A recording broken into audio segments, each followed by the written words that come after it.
Hello बच्चों, मैं Himanshu sir फिर तुम्हारे सामने। लास्ट वीडियो में मैंने आपको नॉर्मेलिटी और मोलारिटी के बीच में डिफरेंस बताया था और एंड में मैंने आपको बताया था कि एक एन फैक्टर हम कैसे कैलकुलेट करें।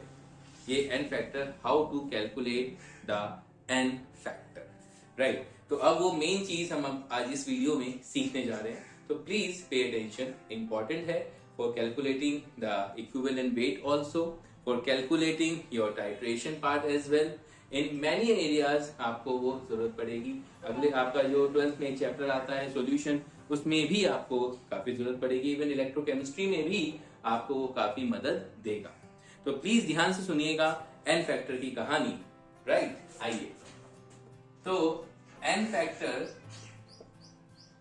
सबसे पहले हम बहुत तरीकों से निकाल सकते हैं सर। क्या है? एसिड्स का। तो एसिड्स की सर जो बेसिसिटी होती है, एसिड्स की क्या होती है? बेसिसिटी जो होती है वही आपकी एन फैक्टर होता है। वही आपका क्या होता है? एन फैक्टर होता है। जो एसिड्स की जो आपकी बेसिसिटी होती है ना, वही आपका एन फैक्टर होता है। मैं आपको एग्जांपल देता हूं। HCl है ना, अगर आप HCl की बात करो तो HCl जब डिसोशिएट होगा, it will B dissociated into H+ ion and Cl negative ion. मानते हो? तो जितने H+ आयन, कितने H+ आयन से रिलीज हो रहे हैं सर? 1 हो रहे हैं, मतलब बेसिसिटी इसकी 1 है, तो वही उसका एन फैक्टर भी है। ध्यान रखना, वही उसका एन फैक्टर भी है, यानी कि यहां पर एन फैक्टर कितना आ गया? 1। अच्छा, H2SO4 की अगर हम बात करें तो सर, अगर हम H2SO4 की बात करते हैं तो H2SO4 कैसे होगा? Dissociate as sir 2H+ plus SO4 2- ऐसे डिसोशिएट होगा। तो इसके अंदर 2H+ आयन से रिलीज हो रहे हैं, तो इसकी बेसिसिटी कितनी हुई सर? 2 हुई। तो 2 ही इसका क्या हो गया? एन फैक्टर हो गया, राइट। अच्छा, अब अगर हम बात करते हैं H3PO4 की, सर इसका एन फैक्टर होता है 3। सर आपको लग रहा होगा, और ऐसे ही H3PO3 है और ऐसे ही H3PO2 है, राइट। इनके एन फैक्टर, इसका 2 होता है और इसका एन फैक्टर 1 होता है। आप कहोगे सर ये कैसे, है ना? एक्चुअली होता क्या है, ये स्ट्रक्चर्स के ऊपर डिपेंड करता है, और जो ऑक्सीजन हाइड्रोजन के साथ लिंक्ड होती है वो उस हाइड्रोजन को निकालना आसान होता है। कैसे? आपको स्ट्रक्चर्स के थ्रू समझाता हूं। ये मेरा H3PO4 का स्ट्रक्चर है, आप देख सकते हो। It is the structure of H3PO4, देख रहे हो, है ना। अब यहाँ पर oxygen is electronegative in nature, जिसकी वजह से इस हाइड्रोजन को ब्रेक करना काफी आसान होता है। Similarly for this and similarly for this. इसलिए यहाँ पर 3 रिप्लेसेबल हाइड्रोजन होती हैं। कितनी होती हैं? There are the 3 replaceable hydrogen, जिसकी वजह से आप बोल सकते हो कि सर यहाँ पे एन फैक्टर 3 होता है। जबकि अगर मैं H3PO3 की अगर मैं बात करता हूं तो ये H3, ये H3PO3, तो अगर मैं उसकी बात करता हूं, if I just talk about for this H3PO3 की अगर मैं बात करता हूं, तो यहां पर सर 2 ही H+ आयन हैं जो कि ऑक्सीजन के साथ अटैच हैं और जल्दी रिलीज हो जाएंगे एज कंपेयर टू दिस, क्योंकि सर फॉस्फोरस इलेक्ट्रोनेगेटिव नेचर नहीं होता, तो जल्दी से ये हाइड्रोजन को रिलीज नहीं करेगा, राइट। और ये ऑक्सीजन यहाँ पे इलेक्ट्रोनेगेटिव होता है, तो उसके शेयर पेयर ऑफ इलेक्ट्रॉन खींच लेगा और हाइड्रोजन को जल्दी से निकाल देगा, राइट। तो यहां से आपका कितने एन फैक्टर, मतलब कितनी उसकी बेसिसिटी हो गई सर? 2। और जितनी उसकी बेसिसिटी होती है, जैसे हमने देखा, उतना ही उसका एन फैक्टर भी होता है। तो यानी कि H3PO3 का एन फैक्टर कितना हुआ सर? 2, राइट। अच्छा, H3PO2 का सर आपने कैसे बताया? सर देखिए H3PO2 का कैसे बता सकते हैं हम? ये है, ये लीजिए सर H3PO2 है, राइट। तो अगेन अब की बात क्या है? एक ही सर हाइड्रोजन है जो रिप्लेसेबल हो सकती है, जो ऑक्सीजन के साथ अटैच्ड है। तो फॉर द सिमिलर रीजन ये हमारा एसिड्स की बेसिसिटी हुई। लेकिन अभी और भी है इसके अंदर। कैसे? देखो, देखते हैं।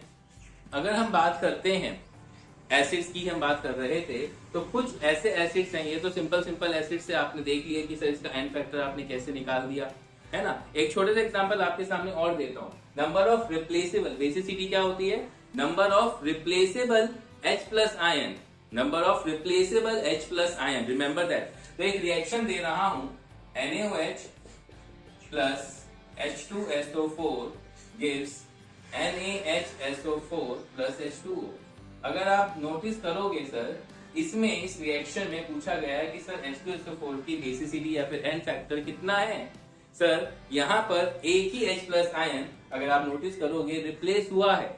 इस पर्टिकुलर रिएक्शन में एक ही H प्लस आयन रिप्लेस होके H2O बनाया गया और अभी भी एक H HSO4 के साथ कनेक्टेड है। तो यहाँ पर H2SO4 की बेसिसिटी कितनी हो गई सर? 1 हो गई। कितनी हो गई?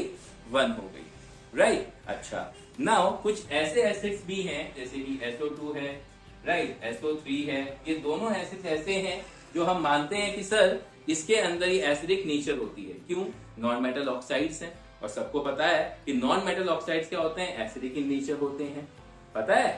तो अगर SO2 है और SO3 है तो सर अब यहाँ पे हम जज कैसे करें कि इसका N फैक्टर क्या होगा? तो आपको पता है ये एसिडिक इन नेचर होते हैं। तो अगर हम इनको बेस के साथ रिएक्ट कर देते हैं, राइट, अगर हम इनको बेस के साथ एक रिएक्ट कर देते हैं, ले लेते हैं NaOH, है ना। तो NaOH के साथ अगर हम रिएक्ट करेंगे तो क्या बनाएगा सर? Na2SO3। क्योंकि अगर एसिडिक इन नेचर है तो डेफिनेटली सर वाटर जो मॉलिक्यूल है वो निकलना चाहिए, राइट। तो अगर वाटर मॉलिक्यूल निकलना चाहिए तो SO2 के साथ इसको अगर मैं एक वाटर मॉलिक्यूल, कितने हाइड्रोजन है सर? एक ही हाइड्रोजन है, लेकिन H2O के लिए आपको 2 हाइड्रोजन चाहिए। तो therefore you need to balance it, therefore you need to balance it। यहाँ पे मैंने 2 हाइड्रोजन लाने के लिए तो 2 लगा दिया, राइट।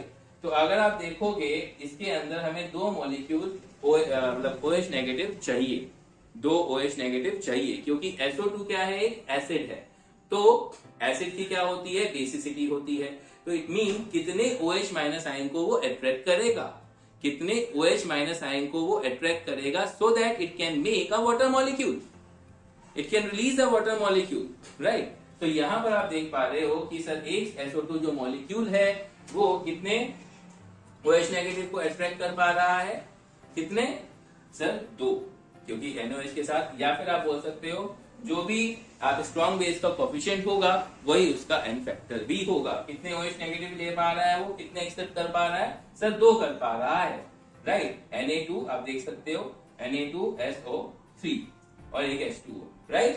तो यहां पर उसकी क्या बोलते हैं, बेसिसिटी कितनी हो गई? इसकी बेसिसिटी कितनी हो गई सर? It is 2।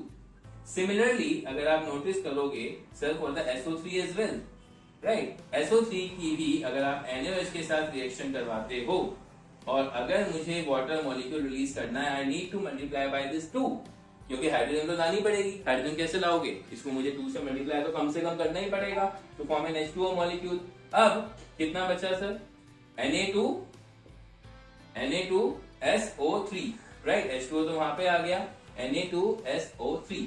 तो इट मीन्स अगर आप नोटिस करोगे कि चाहे SO3 हो चाहे SO2 हो, दोनों के लिए ही आपका N फैक्टर कितना होता है? 2 होता है। N फैक्टर कितना होता है? 2। तो यहां पर हुई हमारी एसिड्स की बात। क्या हुई हमारी यहां पर? एसिड्स की बात समझ में आई? क्लियर हुआ? गुड। नाउ अब हम बात करते हैं बेस की। आपको पता है सर कि बेस की क्या होती है हमेशा? सर बेस की क्या होती है? बेस की हमेशा क्या होती है? एसिडिटी होती है। क्या होती है? एसिडिटी होती है। अगेन सर जितने OH माइनस आयन को रिलीज करेगा, जैसे कि NaOH है ना, जैसे कि NaOH है सर, वो डिसोशिएट करके कितने OH माइनस आयन रिलीज कर रहा है? एक OH माइनस आयन रिलीज कर रहा है। तो N फैक्टर कितना हुआ सर इसका?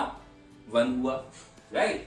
तो हम इस तरीके से भी निकाल सकते हैं। कैल्शियम हाइड्रोक्साइड है, कैल्शियम हाइड्रोक्साइड क्या होगा? Ca2 प्लस 2OH माइनस, कितने OH माइनस आयन रिलीज हो रहे हैं sir? 2 OH minus ion release हो रहे हैं, देख सकते हो।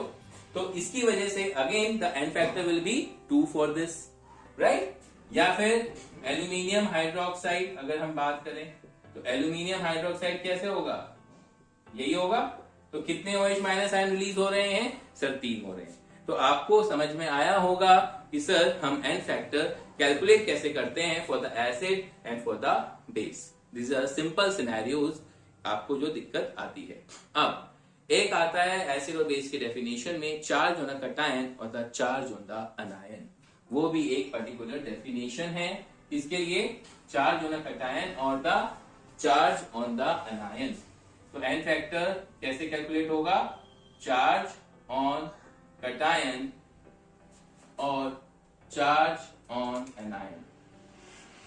चार्ज ऑन एनायन, सही है, चार्ज ऑन एनायन। और एक और चीज, चार्ज ऑन एनायन, ठीक है। अच्छा जी, अब कैसे सर? एल्यूमिनियम है, एल्यूमिनियम क्या है? एक एटम है ना। तो एल्यूमिनियम का अगर मैं आपसे पूछूं कि सर कितना होगा इसका n फैक्टर, कैसे निकालेंगे? या फिर कितना होगा इसका equivalent weight? Right, equivalent weight हमने कल पढ़ा था कि इक्विवेलेंट वेट कितना होता है, कैसे पढ़ा था? तो मॉलिक्यूलर मास या molecular weight upon n factor, यही पढ़ा था।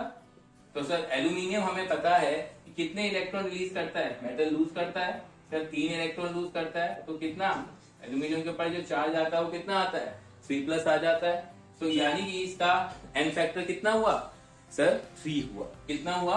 3। और इसका एटॉमिक मास कितना होता है एल्यूमिनियम का? 27। तो 27/3 यानी कि 9। सिमिलरली होता है कैल्शियम ऑल्सो। कैल्शियम का कितना होता है? 2+ होता है।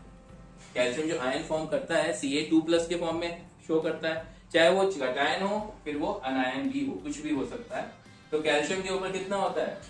2+ होता है सर, राइट। तो अगर वो 2+ होता है तो एटॉमिक मास कैल्शियम का कितना है सर? 40/2 सर, यानी कि 20। बात समझ में आई?